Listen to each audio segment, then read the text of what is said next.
my name is Andrew. Today we are going to test a map sensor using Pico scope technology.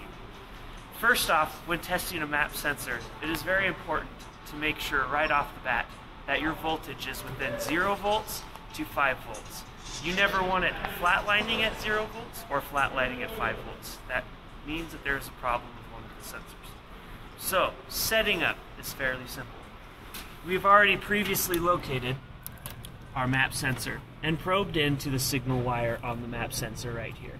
So click one of your leads to your Pico scope to the map sensor, and then the other lead of your Pico scope to Earth. To Earth. Earth. Or ground. According to Pico scope, it's Earth. Okay, now what we're going to do, we're going to set up the Pico scope. This is the most important part to do because this will help get the most accurate readings so you're able to distinguish what the sensor is actually doing. On the Pico scope software on the PC, you can go up to automotive, go to pressure, what one was it? Sensors, manifold absolute pressure map sensor, and you want to go to petrol analog.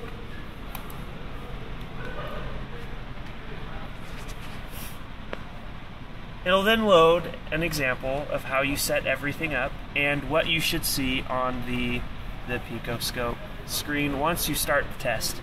So as you can see right here, you have the base voltage. The base voltage, and then it spikes up when you pop the throttle, and then it'll go back down once you let off the throttle. The higher the voltage, the more pressure, or the more vacuum that is going into there.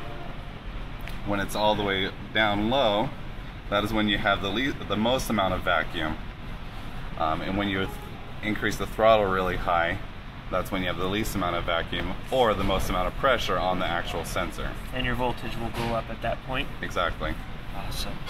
So then you can close this screen and it's all set up and ready to go. So to start this test, we'll hit the start button. And as you can see right now, the vehicle is turned off, and you can see right now it's flatlining at 0 because there is no voltage that is detected. So if we'll have our lovely assistant, Justin, start the vehicle. Alright, and as you can see right now, we have at idle.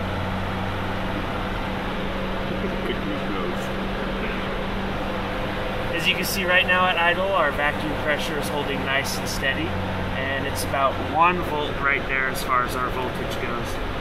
Now, if you were to pop the throttle, you could see that as the vacuum level changes, the voltage level changes, just like we saw in that example. That is some excessive revving.